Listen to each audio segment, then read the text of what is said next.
ایک صحابی تھے، انہیں اس سورت سے بڑی محبت تھی، چنانچہ وہ جب بھی نماز پڑھاتے تھے تو نماز کی ہر رکعت میں تلاوت چاہے جہاں سے بھی کریں، سورہ اخلاص کو وہ سورہ فاتحہ کی طرح ساتھ ملا لیتے تھے۔ پہلے سورہ فاتحہ کی تلاوت کرتے تھے، پھر سورہ اخلاص کی تلاوت کرتے تھے، اور پھر دوسری کسی جگہ کی تلاوت کرتے تھے۔ تو لوگوں نے آ کر حضرت صلی اللہ علیہ وسلم سے فرمایا کہ ان کا طرز عمل ایسا ہے کہ یہ ہر رکعت کے اندر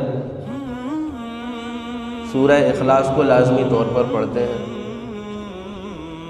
تو آپ صلی اللہ علیہ وسلم نے انہیں بلایا اور ان سے پوچھا کہ تم یہ عمل کیوں کرتے ہیں؟ تو انہوں نے فرمایا کہ یا رسول اللہ، اور تو کوئی وجہ نہیں ہے،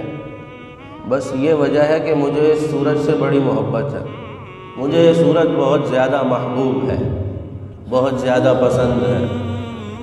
اس وجہ سے میں اس کی تلاوت کرتا ہوں، اور سورہ فاتحہ کی طرح ہر نماز کے اندر اس کی تلاوت کرتا ہوں۔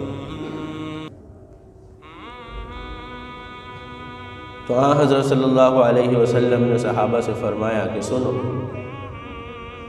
اس کے اس عمل کی وجہ سے اللہ رب العزت بھی اس سے محبت کرتے ہیں۔